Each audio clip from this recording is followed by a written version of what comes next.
Good day and welcome inside Red Mile Rundown episode Jeff Reese. Yes, I'm going to try to find the obscure flames to match to the episode numbers. I think there'd be something fun to do. And Jeff Reese is who I came up with for today's episode. If you don't know who Jeff Reese is, go research it. He was here for a small time, not a long time. I am Johnny Soap, host of the Red Mile Rundown. And of course, alongside me, my co-host, Robert Munich. Robert, how are you today? And do you know Jeff Reese? I've heard the name Jeff Reese. I'm not very familiar with his game. Was he a goalie? He was a goalie. He was a pretty big backup. He did a lot of work in Toronto. He played Calgary for a little while. He was what you would call just below average. Wonderful. Net minding. The Flames have had a lot of those goaltenders over the years. Yes, he did. He was part of that wave just after the Mike Vernon type wave. He was in that little area there, and he was perfect for that era because he wasn't very good. Much like they ripped through goalies during that era. Basically when Mike Vernon was gone, it seemed like they had like 3 or 4 goalies they used a year. Like that was wild. It was very wild. How are things around your neck of the woods? How was Vancouver? Heard you were out there. You had a really good weekend and ready for the big week ahead. Stanley Cup playoffs start on Wednesday. How excited are you for that? And how was your weekend? Yeah, man. Weekend was great. I was hanging out with some friends and spent some time in Vancouver, which is super, super nice. And now I'm just excited to be on episode Joey McDonald with you today. Ooh, nice pull. That's the only 35 I could think of. There's a couple more I can think of, but then you're just getting into like guys that are here for like a cup of coffee, like Vesa Toskala type people. Oh, okay, that's a good one. That's a good pull. Yeah, so, didn't Jamie McLennan wear 35 as well? I think he was 29. 29. That's 29. That's right. Yeah. He wore 35 somewhere. I know he did. I'll fact check myself later on that. Before we derail ourselves completely, Red Mile Rundown, we are excited to do a Calgary Flames offseason preview episode today. Yes, the Flames started their offseason weeks ago while they missed the playoffs by a single tiebreaker. We decided we're just going to chit-chat a little bit about what we're seeing this offseason, kind of moves that we're looking for, what we would do, what Conroy would do. But first, Robert, let's get into where the Flames are contract-wise and roster-wise as it stands right now. Yeah, I mean, it's pretty interesting. Like you take a look at the contracts that are signed into next season, and then you could also throw in a couple that we know are going to get re-signed as well. And if you look at the Flames roster, like we'll start with the forwards. I mean, they pretty much have 13 forwards for next season already. So, you take a look at the depth chart, and it's Huberdeau, Kadri, Coronado, Sharangovich, Backlund, Coleman, Farabee, Frost, and I do think they'll re-sign Frost, Zary. I think they'll re-sign Kirkland, so he's in the mix. Lomberg, Pospisil, and Klapka. So, that's kind of the forward group that you're going into the summer with right now. And like I said, there's 13 of them there. So there's really not too many spots open for younger players or even, if you want to sign a free agent or make a trade. The roster is pretty full up front. So, I mean, I guess we'll kind of start there. So the first key this offseason is they're going to have to re-sign their RFAs and maybe a guy like Justin Kirkland. So maybe we'll just kind of like throw it around like for Frost, for Zary, for Klapka. And we'll throw Kirkland in there too. Like what sort of contract do you think these guys are going to get here? That's a good question. It's really hard to ballpark numbers with some of these guys because you're not sure what they are. You got the injuries with Zary. What really is Connor Zary? Morgan Frost, you got to take in consideration the move from Philadelphia to Calgary. Klapka, I don't want to say flash in the pan, but that's all we've seen. It's just a small sample size. I think what we're looking at here, Robert, is an offseason of bridge contracts of let's take small flyers on some of these guys to know what we're actually up against with these players. A guy like Connor Zary, we all love Connor Zary as a fan base. We think there's something there with this guy. On your video games, you're probably signing Connor Zary to the 8-year contract option, giving him the full no trade move because you really love the player.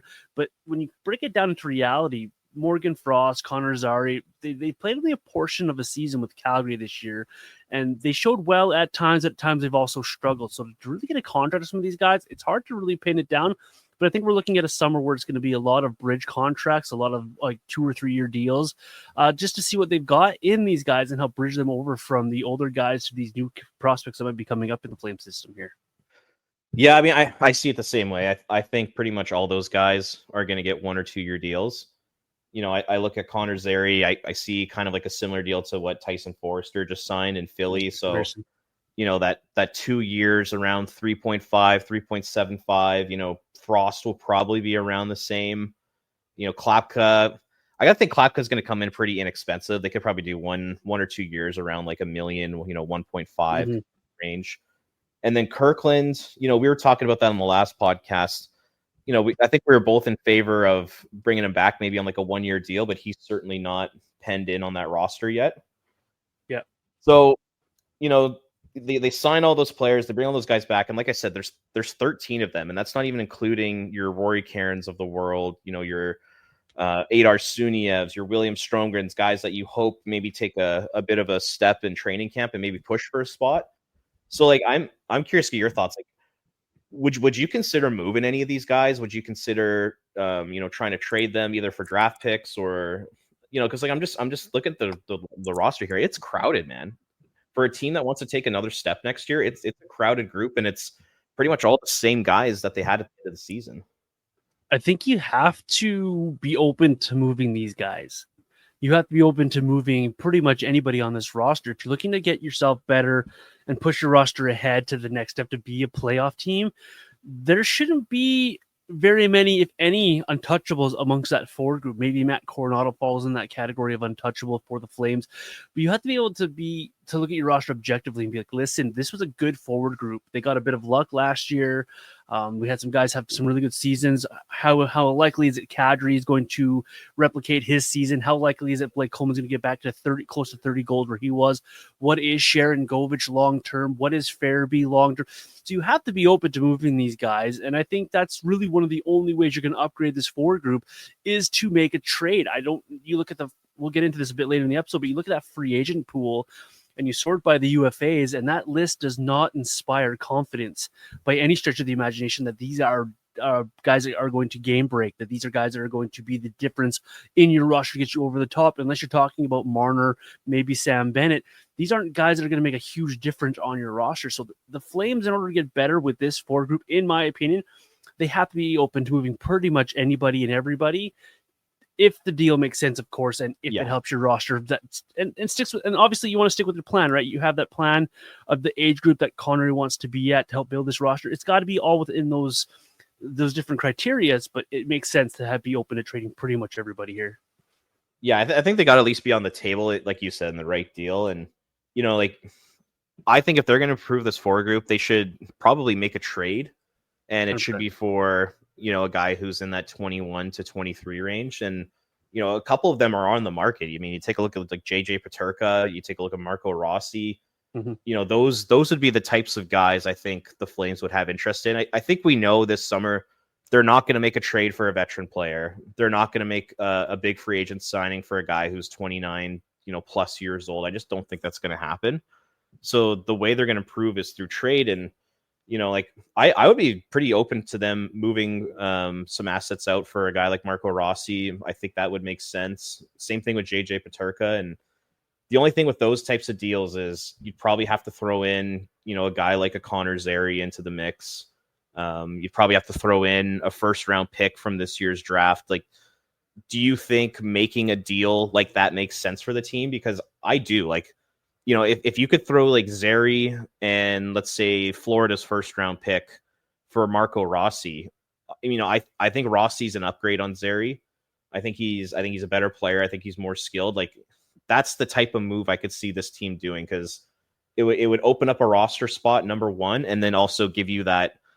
I think Rossi could be a legit second line center for this team for a long time. Like, I think a move like that would make a lot of sense.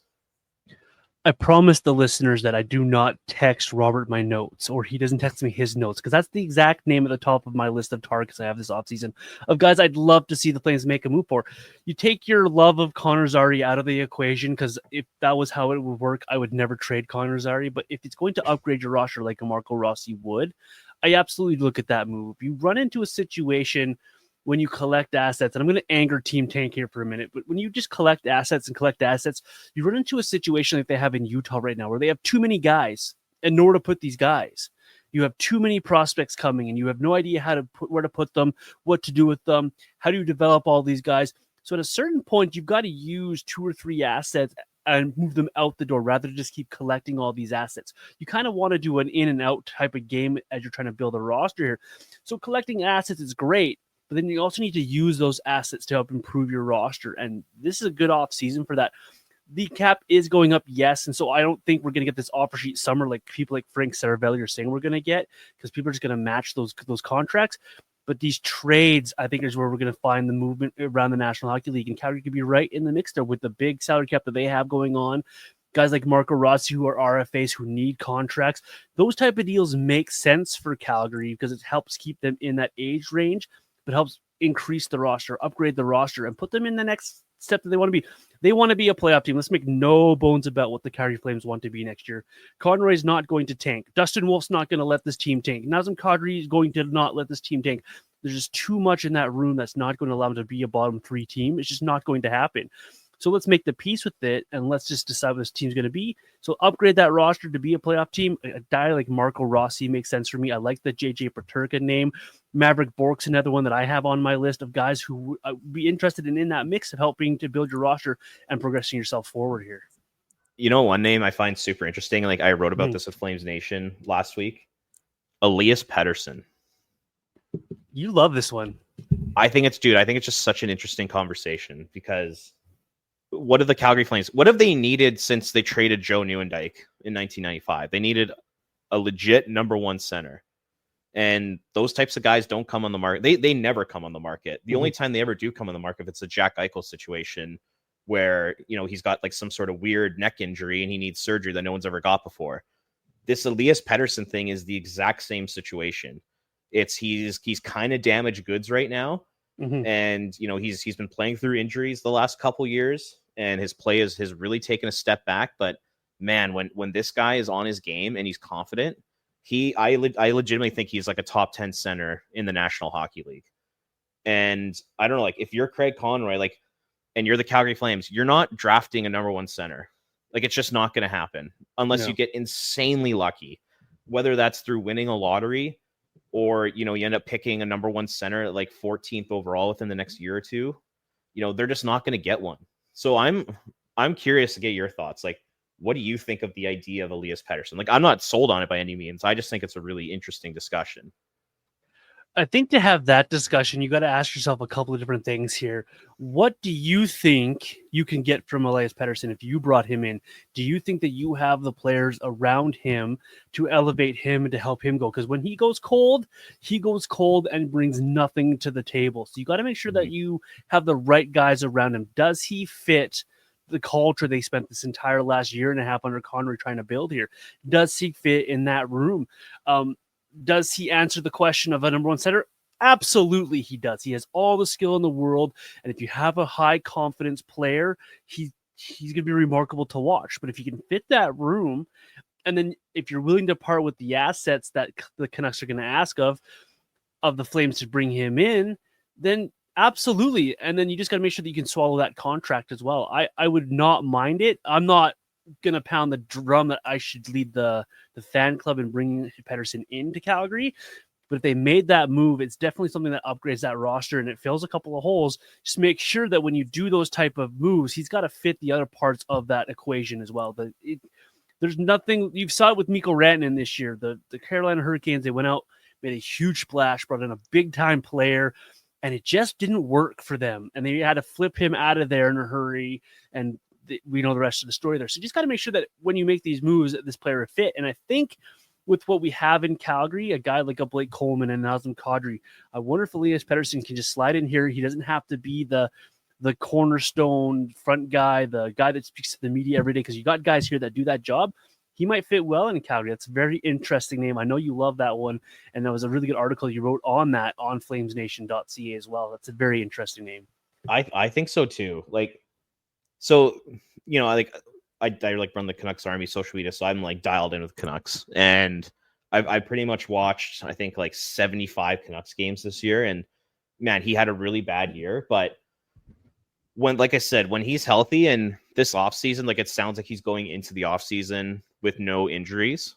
So he's actually going to be able to have a full offseason of training, which I think would be massive for him, because I know he went into Canucks camp last year out of shape, and that's where the whole JT Miller, Elias Pettersson drama started, because Miller was so mad at him for coming in out of shape. But I think a lot of that had to do with an injury, like he wasn't able to train like he normally would. So, like, if you were to come to a place like Calgary where the pressure is significantly less, I know it's a Canadian market, but like, I think you would agree with me. Calgary is an easy market to play in if you're a player. Compared to 'Cause, like, Vancouver and Toronto, absolutely. Like, it's night and day. It's not even close. Like, at least in Calgary, like, of course you're going to be recognized like pretty much everywhere you go. But like, my understanding is like a lot of these players, whenever they're out in public, it's pretty much nothing but like super positive interactions with the fans. Like the Flames fan base is incredibly respectful. They're incredibly appreciative. Mm-hmm. And I don't think they're very difficult on the players. Like, I know, like, Huberdeau, the fans and, guys like us included, we were all over him in the first 2 years. But I mean, he also had the biggest point drop off in the history of the NHL. So there's a reason why that we were hard on him. But, now take a look at Huberdeau. He has a 62-point season, still nowhere close to being good enough, and fans love him. I think they're back on the Huberdeau bandwagon. I think to that point, Robert, I think when it comes to Calgary fan base, it's online or talking in your groups that you're like, this guy sucks. This guy needs more from this guy. But then when you see that player in public, you see people like trying to like encourage that player. Hey, stick with it, man. Let's keep going. Like, so people are like, they can be hard on the players here, but at the same time, when you see those players in public, it's more of encouragement of that player. And I think players really appreciative of that. The guys like Joe McGinn that really, really say things like they love the community for that reason. They're never really like on you in person. It's they have their opinions and when they talk in their groups and their friends, it's all of that they talk the hockey side of it. When you see them in public, the person side comes out of it. And I think that's really unique and really special to the Calgary fan base. I totally agree. And it's different than in Vancouver, Toronto, even Edmonton now. Like, a lot of those guys go out in public and not everybody is respectful towards them. Like, I mean, 100%. We've seen those videos with like, even with McDavid, when he's out with his family at a restaurant, people are like, trolling him. It's like, that stuff's terrible. Like, that stuff doesn't really happen in Calgary. So, and then even when you take a look at the media is not overly critical. I think a lot of the guys who are there, like boots on the ground every day, are just there to tell stories and, to get the players' stories out there. I don't really think there's a lot of like critical analysis and breakdown of their games like you'd see in other Canadian markets. So, like, with all that being said, I think that the Calgary market, Calgary fans, Calgary media would actually be a good place for Pettersson to come because he does not really like the spotlight. He is a bit of a sensitive guy. And, coming to a place like Calgary where, like you said, they already have Kadri, Backlund, Coleman, Huberdeau, Weegar, Anderson for now, Lomberg. They got lots of leaders in that room that could take him under their wing. And, like you said, he could be on the ice. He'd need to be the guy, of course. But then off the ice, he could just kind of like, hang around in the background. Like, he wouldn't be looked at as like one of like the core leaders for at least like a few seasons. Like, I think you'd want him to take that step if you were to come to Calgary eventually. Yeah. But for like the first few years, like, he could really just kind of settle in and just kind of, I wouldn't say kick his feet up, but from like a media perspective and like a camera facing perspective, he totally could. So, I think the idea is fascinating because like we've said, we're not going to find number one center through the draft. You're not going to find it in free agency. You're going to have to find it pretty much either in the top 5 of the draft, which this team doesn't look like they're going to be there anytime soon, or you're gonna have to make a trade for one. And, the odd time, your Tyler Seguin in 2013 becomes available. Your Jack Eichel becomes available. Ryan O'Reilly with Buffalo.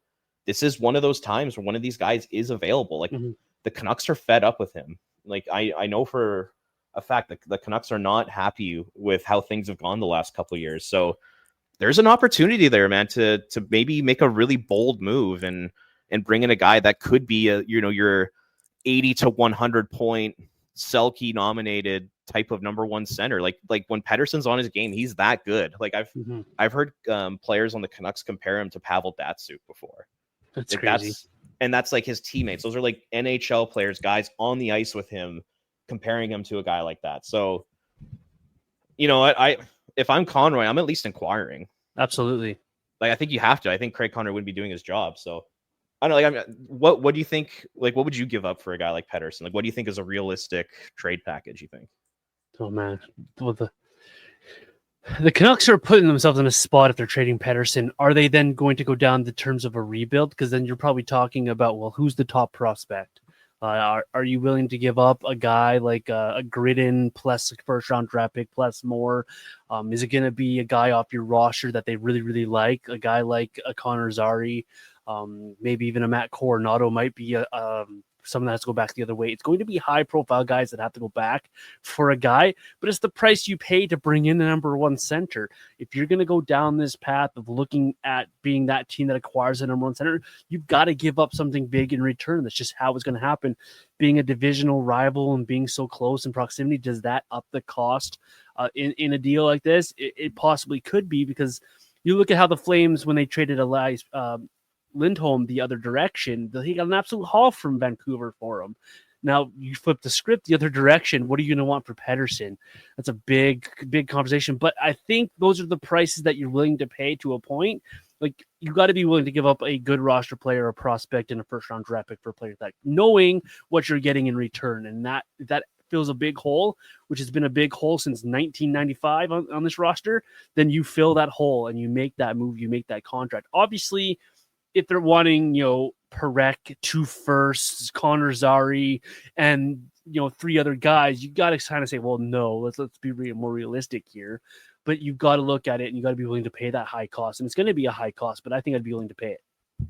Yeah, I'm with you. And I mean, the other thing to keep in mind is that he does have a big contract. Like, he makes $11.6 million a year, I think, for the next 7 years. He's got term as well. Yeah. So the Flames are doing a favor by taking on the contract. True. So, I kind of like your idea. Like, you start the package with Zary because they probably need a center to replace him. And then you throw in, a first round pick or 2, maybe even both in this year's draft. And then maybe a prospect on top of it. And then that way, Vancouver, they clear a bunch of cap space, and then they can use those assets to go out and find another really good forward to replace them potentially. So, like, there's a deal to be had there for sure. A ton of risk, an insane amount of risk in a deal like that. But man, I think it's super, super interesting. But the bold seem to get paid off, though. Those that are bold enough to make those, like Jack Eichel, was a big reason why the Vegas Golden Knights got over the hump and won a Stanley Cup. Okay, Dallas got to the West Conference Final this year with Rico Manton. After they went out and we were bold about that trade. So these trades that are bold, Matthew Tkachuk helped the Panthers go to 3 straight Stanley Cup Finals now. Bold teams seem to have it pay off for them. It might not be right away, it may not be immediate, but they get paid off, and teams that are bold reap the rewards of being that team, being that bold team. And the Flames have always been that mediocrity team, that team that always goes out and drafts the Jankowskis and makes the safe trade for Matt Stage and over Dion Phaneuf. Those type of things aren't going to get you over the hump. Those are just deck chairs on the surface. You want to be bold. You want to take the next step, and you're not going to be able to draft in the top 3. Go out and be bold and make a trade like this. Yeah. It's super interesting, man. Yeah, and we don't know if Pettersson's the guy, but these types of players, they do not hit the market very often. Like I think I just listed 4 in the last 12 years. Yeah. So, if you want a player like that, I think, like you said, you got to be aggressive and you got to be willing to take a big swing. And my God, that would be a big swing. And if it doesn't work, you just saw Carolina. They took with the Mikko Rantanen thing. It didn't work. Flip them around. They got a great player in Stan Coven. They got a couple of first round draft picks coming towards that they can use and play around with at the draft. So what if they go and they get themselves another player using those first round draft picks? Like, there's always ways to do it. But if you're not bold in the first place, well, then you're just kind of going through the motions here, in my opinion. Yeah. The only issue with Pettersson, though, is just the term, like the contract, and then he has a full no move kicking in July. So he would kind of control the process. So, like, a little different from Rantanen, but like I get what you're saying. Like, other teams would be willing to take a chance on this guy too, I think. 100%. And if it's not working, I'm sure Pettersson would also be open to a move as well. Yeah. I talked about Joe Farabee the other day on Twitter. Where do you see Joe Farabee fitting in on this team? Which Joe Farabee are we getting? Well, exactly. I don't know. That's the problem, is we have no idea which one is going to come to town next year. When you listed off those forwards at the top, I was going through the lines that you have written down. You go through the last year's end of the season lines. The more we talk about players like Azari or like Klapka or like Morgan Frost, the further down the line Farabee goes for me. And I currently have him slotted in a 4th line role. but that's not Joel Farabee. He should be a top 6 player. There's no reason why he can't be a second line winger who's scoring goals, because that's what he's shown in the past that he can be. So what Joel Farabee are we going to get here? Because right now, for me, a fourth line player, and I'd rather spend my $5 million elsewhere if that's where he's going to be as a player. But then you're not going to get rid of that $5 million without giving up a big cost to get rid of that player. So I don't know about Joel Farabee, but we need him to have a big offseason, a massive camp, and to show us what this player is, because I really don't know. I don't either. And like, you look at the forward group, like, he'll be competing with Sharangovich, Zary, Pospisil, Klapka. Like, he'll be in that kind of group of players. And if he doesn't get to the top of that group, he's going to be a bottom 6 forward. And like you said, he might even end up on the 4th line. Because he's got to be careful as well. He's got Hanzik behind him. A lot of people are high on Gridden, what he's brought behind him. What's Stromgren going to be? Does Karen's become a winger in the NHL level? Like, he's got to be careful, because behind him, those kids are pressing really, really hard, and they're coming quicker than some people might think they are. I could really see a guy like Gridden actually have a really good camp and do what Sam Hanzik did last year, surprise a lot of people, steal a roster spot, start the season in Calgary. If he has himself a good enough camp, he's right there. Why not? Because all you got to do is show you're better than Joel Farabee and you're on the roster here. Yeah, like, I almost just feel like he's redundant at this point. Like, I know, like, a lot of people are pushing back. Like, I put out the idea of buying him out because I saw that. Because he's 25 years old. The buyout is like extremely reasonable. Like, they pretty much like can buy him out for free almost. And yeah, a lot of people are pushing back, saying like, oh, like he's gonna bounce back, like he's gonna be this really good player. But I just mentioned the forward group here. There's a lot of guys like him already. Mm-hmm. And a lot of guys below him in the lineup make a lot less money and have a lot less term. And like you said, there's prospects coming up. Like, I expect, maybe not necessarily this season, but the following 2 seasons while Farabee's under contract, I expect the Sunievs, Stromgrens, Karens, Griddens of the world, maybe even Basha. I expect those guys to really push for roster spots. And quite honestly, in those years, I'd rather see those types of players get a roster spot over a guy like Joel Farabee, if I'm being totally honest. Yeah, I'm with you there. I'm really with you there. If Farabee can come out here and show that he is a second line winger that can score points, like we've seen it in the past, he's gotten 50 points before with Philadelphia a couple seasons ago. He's scored himself 22 goals and 20 goals in this league. He has that COVID season of 38 points in 55 games. Like, he's done it. He's done it in this league. The problem is he's so inconsistent with it, and you don't know what you're going to get from year over year, that you overlook him a lot. And these people online, they're saying, oh, he's going to be a bounce back player. Is he? Yeah, because he went from 39 points to 50 points down to 19 points. Like, he hasn't shown as a bounce back guy. He hasn't shown a consistent player. So the buyout of, what was it, $1 million something over a couple of seasons? Like, it's not a big cost to buy this guy out, and cap wise, with your cap going up, the buyout process, I think it's legitimate there for a couple players on the Flames roster. And I think he headlines that list of players that potentially could get bought out. And I could definitely see it happening. But this player that people think we got in Farabee, he's a fine player if he shows up and shows it. We just haven't seen it. For sure. And the whole idea of the buyout isn't necessarily like for this season. Like, honestly, for like this upcoming year, like, he could totally fit in on the roster. Yeah, for sure. It's the next 2 years after that when he's making $5 million. And I think that's when Conroy's really going to want to start taking some swings. He's going to want to start to bring in some players, and you're going to need cap space to do that. Mm-hmm. And, you're already paying Huberdeau $10.5 million to be a kind of a second line forward. You're paying Sharangovich just under $6 million. And who the hell knows what he's going to be. And then all of a sudden you have Farabee on top of that. Like, you're looking at a little over $21 million tied up in these 3 wingers who, aren't providing that much compared to, what they're making right now. So I don't know. Like, I think it makes sense, dude. I think it really makes sense just to at least like seriously consider doing it. Yeah, because you got Martin Possible that's going to need a deal as well in that age group. Do you bring back Lomberg, who's part of those wingers there? And then you got all those kids that we keep naming. So there's a lot of competition for a few spots. And what do you do here? So it's a big offseason for Farabee, isn't it? Like, it's massive. huge. And what do you do with this guy? Like, if he starts next season on an absolute tear, well, then you have your answer. But if he comes into the season and he's up and down and all around, I just don't know what you do with this guy. I really don't. Yeah. And I don't think he's got much trade value just because of his contract and the season he's coming off of. Like I can't imagine that there would be a team out there that'd be willing to take him on. I think you get very similar to what Flames did, right? Flames traded a couple of players and a pick and got themselves Morgan Frost, and this Farabee just happened to be part of the deal. Yeah, he was essentially a cap dump for Philly. 100%. He made the cap work, and I think that's how you use him if you trade him out. He's just going to be one of those guys added to the end of a deal here to make the cap work, i.e. a trade to Vancouver. Maybe Farabee's thrown at the end of that deal to make the cap work a little bit. Who knows? But that's where he is, and that's unfortunate because he's got skill. We've seen the skill.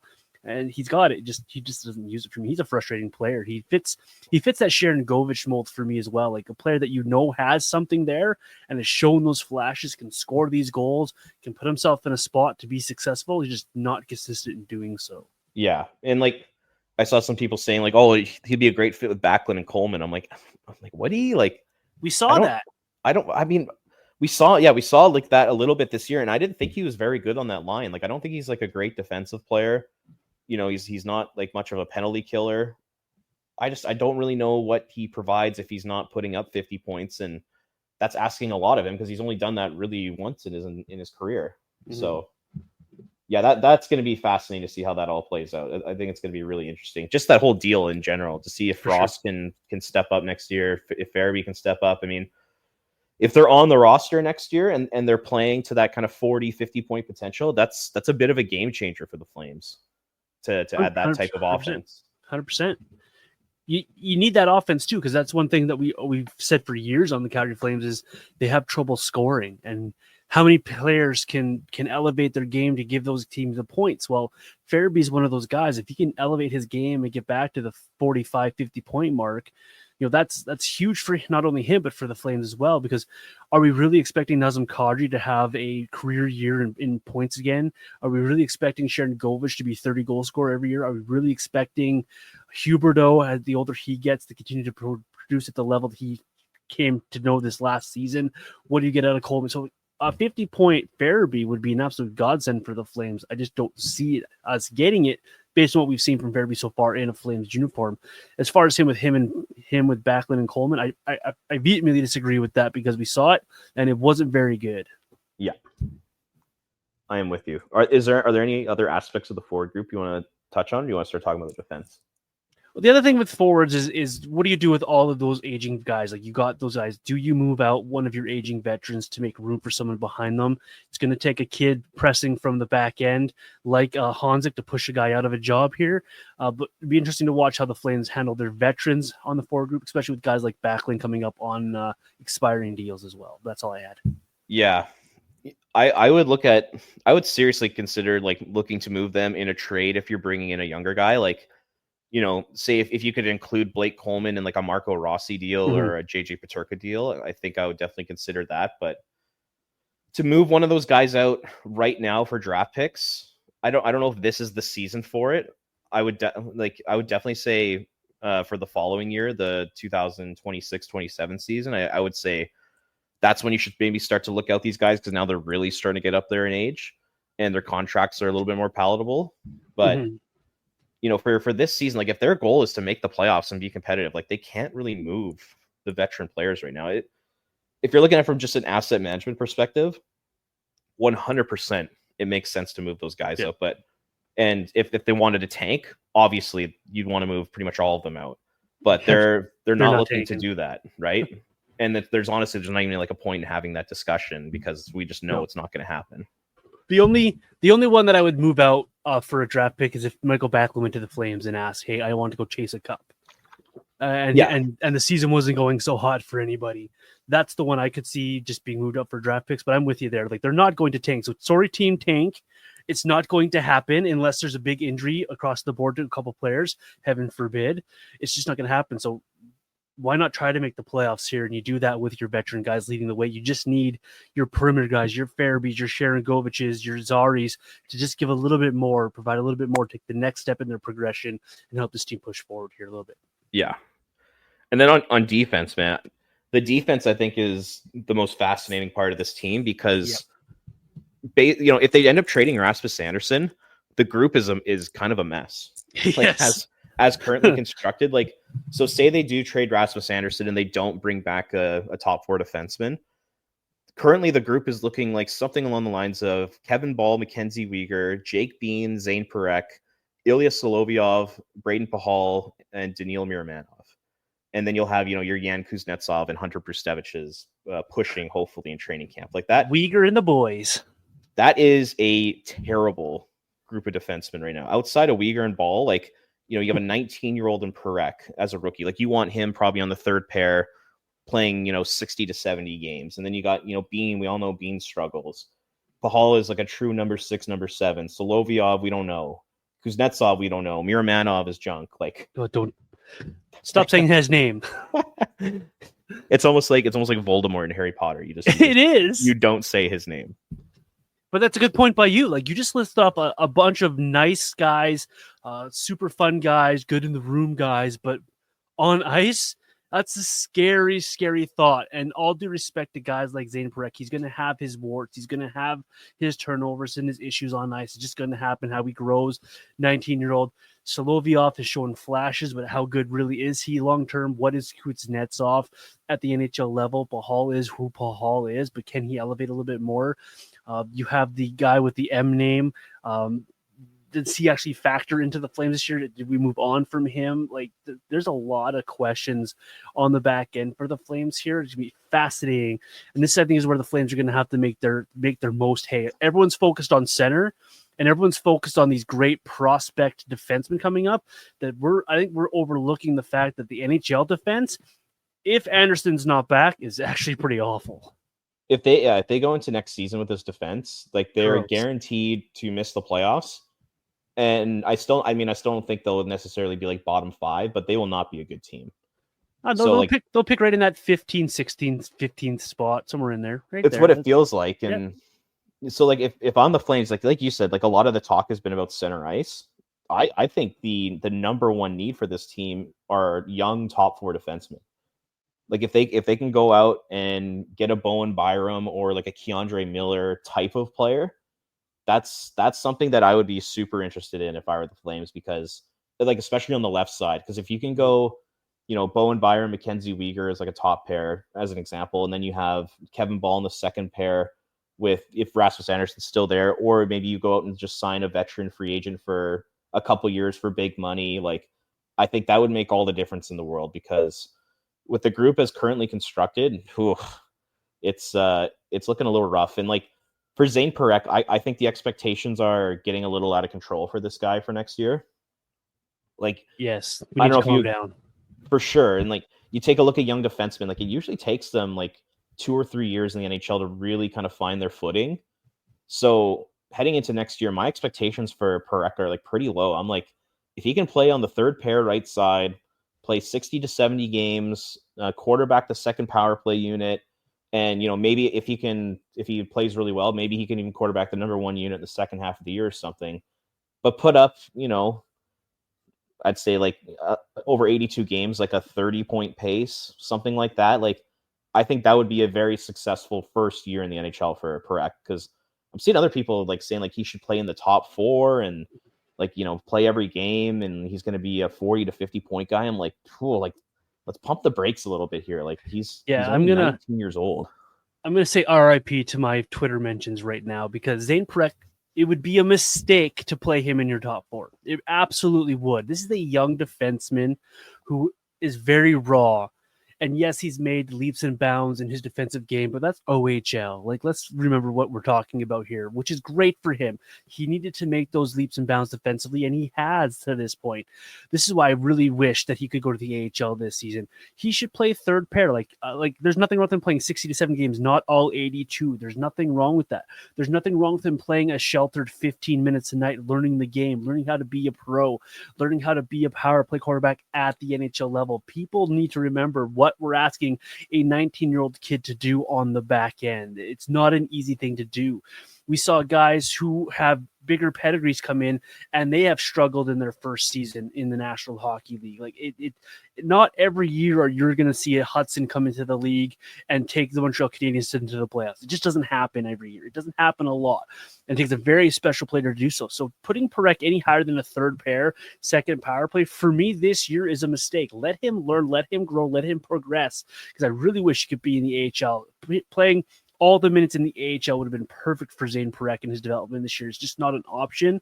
OHL is too poor for him now. He's too good for that league.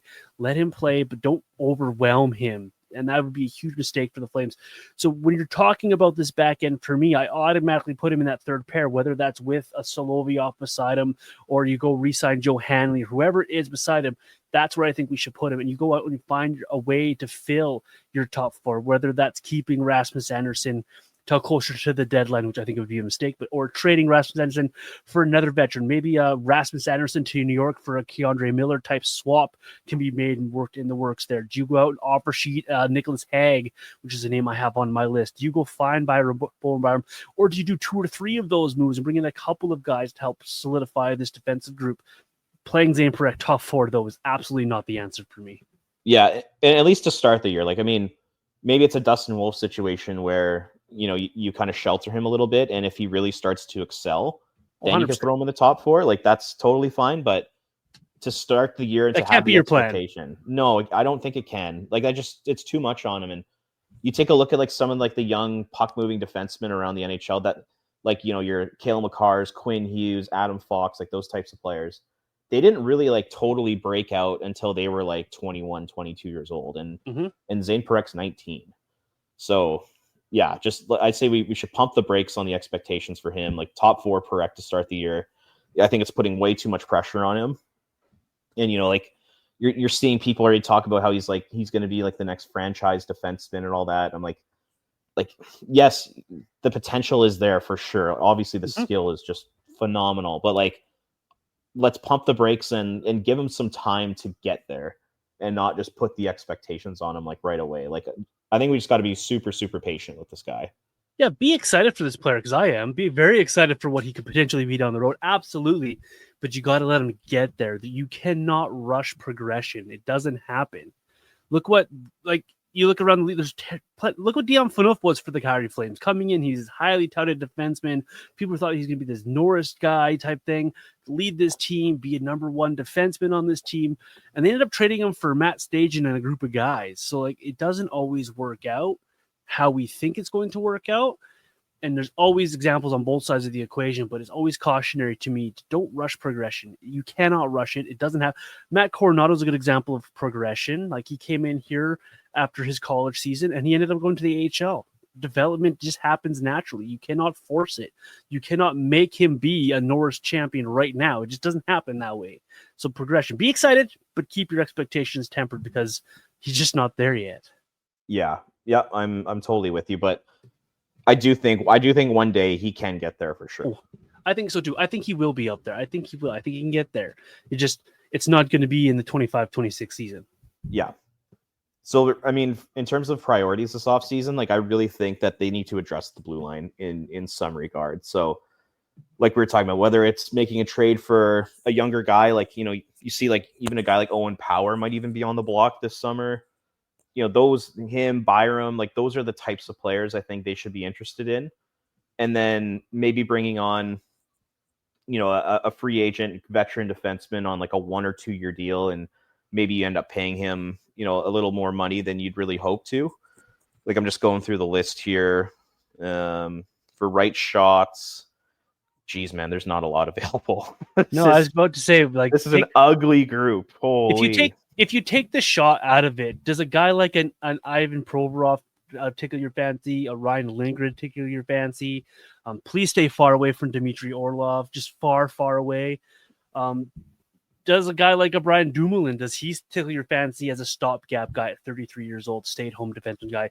Does a Henry Yokoharu, does he make sense for you in a middle pair defensive, to help step?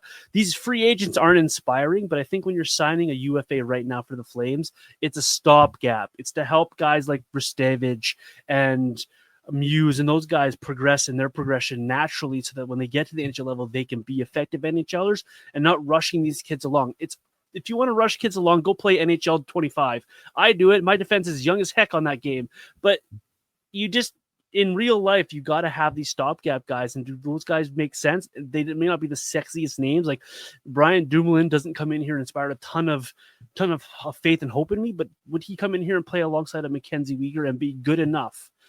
And that's what the Flames are looking for now, is being good enough to get to the next level, to be a stopgap guy. So you don't have to bring in Hunter Brestevich early and make him play, or play Solovyov in a top 4 role. Those guys are there, and that's, I think, how the Flames should approach free agency. To allow your guys to progress naturally and have your stopgap guys as well. Just, you got to kind of play 2 games. I know you want to be a playoff team, but you still can't rush your prospects to be the playoff team. Yeah, I agree. So, like, ideally, I think it would be maybe they make a trade for a young defenseman, and then they sign one UFA to that kind of short-term, big money deal. Like, I'm looking here, could you bring in a Dante Fabro on a 1 or 2 year deal for big money? Yeah, I like that one. Blow his socks off with like, hey, like, we'll give you $4 million, $5 million for 1 year or 2 years or something like that. And then on the left side, like, do you look to bring back Joel Hanley? Like, he was a really good fit. Do you throw just, big money and short term at him? And like we've mentioned before, could he play with Parekh? So then all of a sudden you have a young defenseman like a Byram and Kevin Ball and then Hanley on the left. Or, if you bring in a guy on the left side, maybe you open up a spot in the third pair for a Solovyov or a Kuznetsov. And then on the right, you go Weegar, you trade Anderson and, you bring in like a Fabro and then you go like Parekh, something like that. Like, I think there needs to be multiple moves this offseason on the blue line because, like with the strategy that Conroy has, which is try to make the playoffs while getting a little bit younger, he can't go into next season with this group if that is the official plan. Like, if his plan is to get Gavin McKenna, yeah, go in with this current defense core as constructed. But if this plan is for McKenna, I expect no one to be back. Exactly. But we know that's not going to happen. So, like, if he really wants to legitimately push for the playoffs, he has to pretty much drastically upgrade this group because it's nowhere near good enough. And if you go into the season with this group, you're going to end up with, kind of like we were saying, maybe the 8th overall pick up to like 15, because that defense core is not good enough to get you to the playoffs right now. That's for sure. No, and all due respect to those guys, right? We all love Ball. You go back over the last couple of episodes, we were talking about our letter grades. We both loved Kevin Ball's season. We gave him around the A grade. We gave Mackenzie Weegar an A grade. We love these guys back there. We're very much wondering what Kuznetsov and a Solovyov are. But if you're looking at being a playoff team, you have to go make at least 2 moves. And one of those moves, if it might be 3, if you're moving up Rasmus Anderson, you need to make 3 moves because Rasmus Anderson is also a move. But you need to make at least 2 moves on that back end, whether that's as simple as bringing back a Joe Hanley to fill out your roster, or whether it's as bold as going out there and trying to trade for a young defenseman like a Bowen Byram, like you've mentioned, or a Keandre Miller, who very much intrigues me. Do you go out and sign a big guy in a big free agency like Lindgren's going to cost you a lot and probably give you a lot of term, but is that a guy you can see bringing into this roster and helping this group? You got to have more than one move here. Really, really, it's really important for you to do that. And like I keep mentioning, it also helps your young guys, right? Because you're not trying to rush them along. You need to make these moves. I'm with you. We focus on center and for good reason, but we need to have that focus on defense as well. Yeah, 100%. And maybe in the next episode here, we'll do some like free agent and trade targets, and we'll kind of like hone in on some more specific names. But like as a whole, they have to do something there because that is not a good group of defensemen as currently constructed. It's the depth is certainly not there. They obviously got the high end with Weegar and the potential high end with Parekh, but for next season specifically, it's something that's got to get better for sure. I have to ask you before we move on a little bit here. Social media seems to be in love with the fact of Aaron Ekblad coming to Calgary because Mackenzie Weegar and him are friends. What are your thoughts on Ekblad and coming to Calgary? No. That's all I have to say about that. Yeah, I'm with you on that one. I appreciate what fans are trying to do, and Aaron Ekblad is a name. Absolutely is a name out there. He's a winner. He's done everything. He's the same age as Rasmus Anderson, in the exact same boat as Rasmus Anderson. He's a guy who's going to need a contract for his 30s. Do you really want to pay that and bring that into Calgary when you're trying to build for a longer term deal? I just don't see it. And all due respect to the friendship, I don't care about it. No, I don't either. You take a look at Ekblad. He's 29 years old. He's injury riddled. I think he's kind of going to take a step back. He'll be 30 in February next season. I see him in kind of a similar situation to Rasmus Andersson in the sense of, he's going to end up getting a 7-8 year deal. Mm-hmm. He's going to be signed into his late 30s. He's starting to slow down. He's had injury issues. That's not the kind of guy I think you want to spend, $7-8 million a year on at this point in time.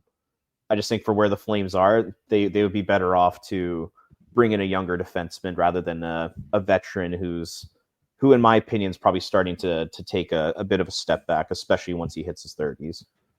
With that good player, but like yeah. Stanley Cup champion, like good player. Don't get me wrong, but just I'm thinking like 3, 4, 5 years down the road when the Flames are actually ready to contend, Ekblad's going to be 33, 34 years old, and he's going to be kind of on the downswing of his career, and I just don't think that makes sense for the Flames. Yeah, I'm with you on that one. I just wonder if you could take that money and find someone a little bit younger, and maybe even like offer sheet a guy with the big money like that, just to bring him in instead. Like the Keandre Miller situation in New York is one that I'm going to be watching because I think that's a guy that could potentially be had. An offer sheet could be had there as well. And there's other players around the Bowen Byram, another name we keep mentioning on the podcast. Those are the kind of guys that you're going to want to spend that money on. Not your, all due respect, not your 30, 31-year-old defensemen that are probably on the back nine, and especially after a guy who's already maybe won twice, depending how this series versus the Oilers goes for Florida. Is he going to be motivated to come to a rebuilding middle of the pack team in Calgary and push this roster? Is he going to be motivated to get them to the next level? You always have to wonder about those kind of things. As much as they are professional athletes, that kind of stuff is always on the brain for these guys and for the fans as well. Yeah, and I'm also a little tired of Calgary being the place where these guys get their retirement contracts. Oh, you didn't like the Brouwer thing? Yeah, I mean the Brouwer, the Neal, Huberdeau, like these guys have gotten their retirement deals here, and not a lot of the times it doesn't end up working out for guys that age. It's been working out tremendously for Mackenzie Weegar so far, and he's almost a bit of an exception to the rule. But like for a guy like Ekblad who's just going to look to cash in, he's won his cups, he's had his success. That's not a guy I want to spend a ton of money on. Yeah, I agree. All right. Do we need to talk about goaltending? I mean, I think the only interesting thing with the goaltending right now is that there's a lot of rumors out there that the Flames are favorites to land a Russian goaltender named Ivan Prisvetov. Yeah, he's played in the KHL the last season. He's an Arizona Coyotes draft pick. He's played 24 NHL games, most recently for Colorado in the 23-24 season, and he's not good. You take a look at his numbers in North America, it looks like he's really struggled, but in the KHL this year, he looks like he absolutely lit it up. So, he's massive. He's 6'5". So yeah, if the Flames end up landing him, then all of a sudden you got Wolf, you got Cooley, you got Prisvetov, you got Owen Say, who they just signed as a free agent in the NCAA. You got Sergeyev, who you're hoping maybe plays in the American Hockey League next year. Then there's Vladar. Like, all of a sudden, it kind of starts to get crowded if they end up signing this Russian goalie. If they sign him, that's so redundant to me. It really, really is. All the respect to him and the season he had in the KHL, good for him. He's not very good in North America. Go look at his numbers. They are not inspiring, and he played in Colorado, and they were not inspiring there. For me, this is why not just, if you're going to go out and do this move, why not just re-sign Dan Vladar? Because that's what this move looks like to me. Why not just re-sign Dan Vladar? And I know Dan Vladar is going to want to try to test the market, see what else is out there and want more. But that's why you have Devin Cooley here as well. So if you're going out and signing another guy, I don't understand what you're trying to do here. Because if he doesn't make the NHL roster, now you're gumming up the AHL where you have a few guys that you really want to take a look at. Sergeyev, Ignatieff, and so on and so forth. Where does it end for you here and for the Flames? So it's an interesting name. It's an interesting move for me. But for me, it's just, we talked about it on the last couple podcasts as well, about players blocking other players if they're coming back to Calgary. I think this would block other players. This would block your other goaltenders from their progression. It doesn't make sense for me. And if you're going to do it, why not just resign Vladar? Yeah, I think the way I read it is, if they end up signing Prisvetov, I think Vladar is gone. There's no way he's coming back. There's just too many goalies in the system. Mm-hmm. So, say they do sign Prisvetov, I see him as the American Hockey League goalie, and then they're going with a Wolf Cooley tandem next year. I would be shocked if it went any other way than that. Sure, and I can see that too, but I still would rather it be Sergeyev and Day and Ignatiev fighting for those minutes in the HL rather than some middle, like 26, 27 goaltender for Russia. 26. Like why not just go, like, I understand you want to have succession plans, you want to have insurance policies and all that kind of good stuff, but does he really provide you more than what you already have here? And if it's going to be Devin Cooley with Dustin Wolf, then roll that way. And then let your younger prospects play in the AHL. So this is the one move that I'm going to question a little bit from Conroy if he does make it. And maybe I'm proven wrong today. Maybe this guy comes in here and he's a really good tandem with Dustin Wolf at the end of the day, and he takes off and has this incredible NHL career. I'll eat my words, but I just don't see it. Yeah, that's fair. And the one thing to keep in mind, though, is I believe Ignatiev is going back to Sweden. Oh, is he? I did not see that.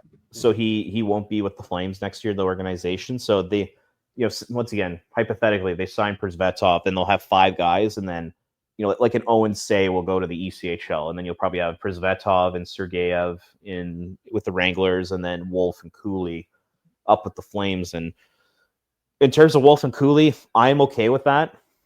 I know we've gone ad nauseum on Devin Cooley on this podcast. This is the Devin Cooley fan podcast here, but I think we both think that there's upside there. Coming into next season, after a full season of training, he'll come in 100% healthy. I think he'll be over his injury issues from last year. Like my understanding is that in the second half of the season, he was not playing anywhere close to 100%. That concussion really did a number on him. Totally. Yeah. So he had the concussion, then he didn't end up playing in the playoffs.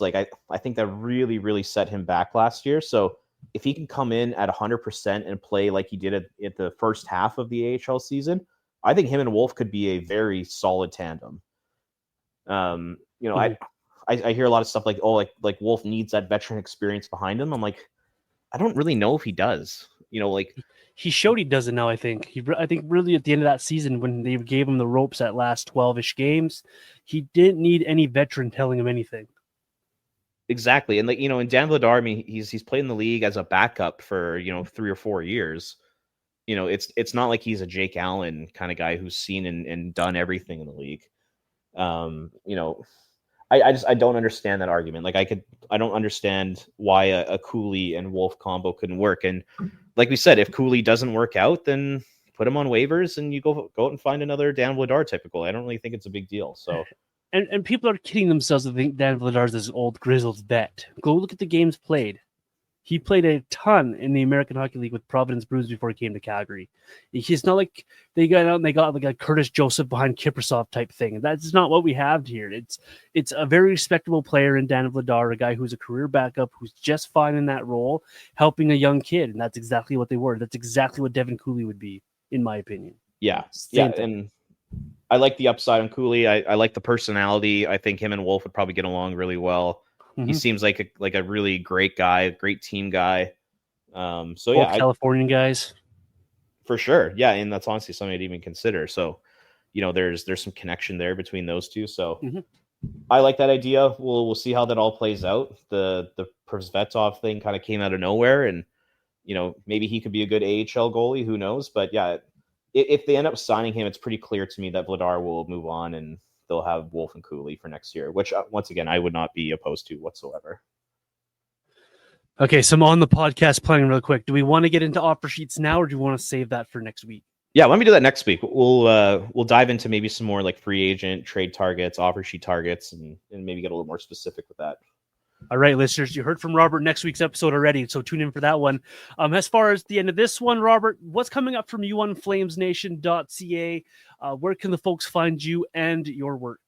Well, to finish up this episode, Why don't we just kind of quickly kind of run down, what do you think Craig Conroy's priority list is? Like, we don't need to go into depth or anything, but like, if you're in Craig Conroy's chair, what are the number one priorities for this offseason for you? Nail the draft and figure out Rasmus Anderson. That's it. So those are my lists. And then you hit free agency stuff. Yeah, I agree. I keep hearing that this kind of, is a bit of a sidebar conversation, but like I keep hearing people say, like, how the Flames knocked the 2024 draft out of the park and how they really prioritize skill and upside and all that kind of stuff. I'm like, why don't they do that every draft? Yeah, well, that's good. We did it last year. Let's do it again. That's what do it again. That's my answer. Is like, okay, that's one draft out of one for Craig Conroy. Next, let's do it again.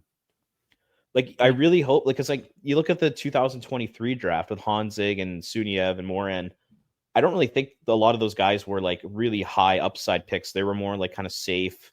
These guys are like decent 200-foot players and they're all pretty big and all that kind of stuff. But like the 24 draft was like, we're taking swings for the fences here. We're trying to hit grand slams with upside. I'm like, I really hope they do that again this year. I really hope so.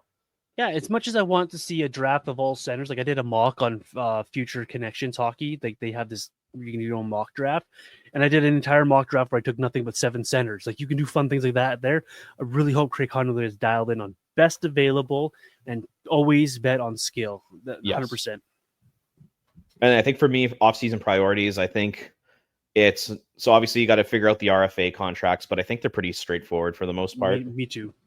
See if you can sign Dustin Wolf, see if you can get him signed to like an 8-year deal. I think that would be super important.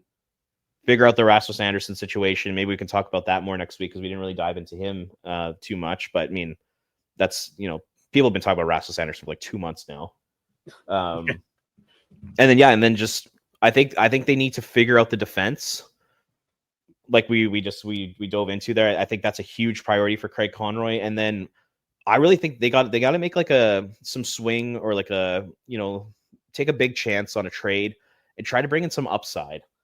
Whether that's on the blue line with the Bowen Byram's, Owen Powers of the world, whether it's up front with Marco Rossi, JJ Peterka, Elias Pettersson type of deal. I would like to see the Flames take a swing at some upside, at a younger guy with lots of skill, lots of potential that can really be part of the next core group of this team. I think that should also be a priority for Conroy because they have a lot of assets to work with. They have a lot of prospects. They have a lot of picks. They have a log jam at forward. They got Rasmus Anderson as a trade chip. Like there's a lot of assets for Craig Conroy to play with this year, and I'd like to see him take advantage of it and maybe bring in a young guy, not a 25 or 26-year-old. I'm talking like a 20 to 22, 23-year-old that can be part of the next core of the team. So those are kind of my off-season priorities. Man, I'd like to see Marco Rossi in a Flames uniform. I think that'd be a lot of fun, something like that as well for the Flames. Like, obviously, I think those RFA contracts we're talking about, they're all pretty easily done. I think you have an entire year to get a Dustin Wolf extension in place, so I think that's going to happen. And so, really, that's why I put the priority as the draft. You focus on your draft and nailing your draft. You focus on a Rasmus Anderson trade or extension, and then you know what to do then on your back end for your defense. Hey, we no longer have Rasmus. We need to find something to fit that hole, and we need to find something to fit the hole where Joe Hanley was last year. So I think you and I are pretty in lockstep here that it's a pretty important offseason for Craig Conroy. He's got a couple of really big things in front of him to take care of, but they're all very doable. You just got to go out there and you just got to get them done. He's got to be smart about it. And I'm really looking forward to seeing how he maneuvers the next couple of months here. The big thing for me is like he can't do nothing. Because if you go into next year with the exact same team for the most part, like, the Rasmus Anderson situation hasn't been handled, you're just going to end up just outside the playoffs again. The way the team is currently constructed, they are built to finish just outside the playoffs by I think they'll be worse. Spots. I think you're going to take a step back. You come back with the same roster, you're taking a step back. And it's as much as we like Nazem Kadri, we like Michael Backlund, we like Mackenzie Beeger, someone's bound to take a step back. Father Time's bound to find someone eventually, and it could be next year. So you come back to the same group, you're just tempting fate here. And are you going to get those bounces at the end of the season? Are you going to get those wins that you need? Are you going to have a team stumble to let you get into the playoff mix? Like, is Vancouver going to be as poor as they are this year, next year? Like, there's a lot of factors that go into it. So you come back with the same group, you're just tempting fate. You want to progress your roster, and so this is a big offseason to do so. You have the pieces, you have the ability to do it, you have a big draft in front of you. Go do it, make it happen. And like I said earlier in the podcast, bold teams find ways to get it done, and they end up getting paid off at the end of the day with Stanley Cups or long playoff runs. The thing I worry about, though, is I agree. I could see some guys taking a step back, but I could also see a bunch of guys taking a step forward, too. Sure. I could see, if Farabee stays on the team, I could see Farabee putting up, an extra 20, 30 point pace compared to what he was before. I could see Frost taking a step, Zary taking a step, Coronado pushes 30, Sharon Govich gets back to normal. Could Klapka step up and score 10, 12 goals this year on the fourth line? Those are the kind of guys I could see stepping up. Well, maybe in Kadri as he gets a little bit older, and Coleman, Backlund, Huberdeau, as they all get a little bit older, they take a little bit of a step back. But I see some of the other guys taking a step forward, and maybe that just kind of keeps them right in that sort of 9th, 10th, 11th spot in the Western Conference next year. That's just where we like it, and that's where they're headed, and that's what I'm worried about. Yeah, if you're Conroy, I think we talked about a lot. Either be bad on purpose and try to tank and get high draft picks, or push for the playoffs. And with the way the roster is currently constructed, I see them right in between those two things. So that's why I'm saying this is a good offseason for Craig Conroy to push and make a couple splashes and go for upside on younger players. And maybe those guys can push you into the playoffs, not only next year, but down the future as well. Yeah, absolutely. 100% with you. Robert, this has been a wicked chat this week. I've really liked this kind of stuff. We're going to continue it next week. We'll talk more offer sheets, more targets of players. We'll get into Rasmus Sanderson. In the meantime, though, as I mentioned before, let these folks know where they can find you and your work. What's coming up on Flames Nation from you? Yeah. Find me at Ring of Fire CGY. Just trying to put out some fun Flames content. And then, just doing some report card articles, and then I'll probably end up doing some trade targets and offer sheet stuff at flamesnation.ca as well. Keep a lookout for that. And if you haven't seen or heard our letter grade episodes, we did it in 3 parts, broke up the roster, went deep dive on each of these players. Go back on the Red Mile Rundown wherever you get your podcasts. Check out those episodes and let us know what you think of them as well. We appreciate those who take the time in the spring when there's not Flames hockey to keep listening to our podcasts and our thoughts on the Calgary Flames. We appreciate your love and support across social media as well. Don't forget to follow me at VintageJohnny84 across those social media platforms, and give us those 5-star ratings and reviews wherever you get your podcasts. Enjoy the Stanley Cup final as it kicks off on Wednesday. Anyone but Edmonton, please. That's how I look at it at the end of the day. We'll see you guys next week here on the Red Mile Rundown.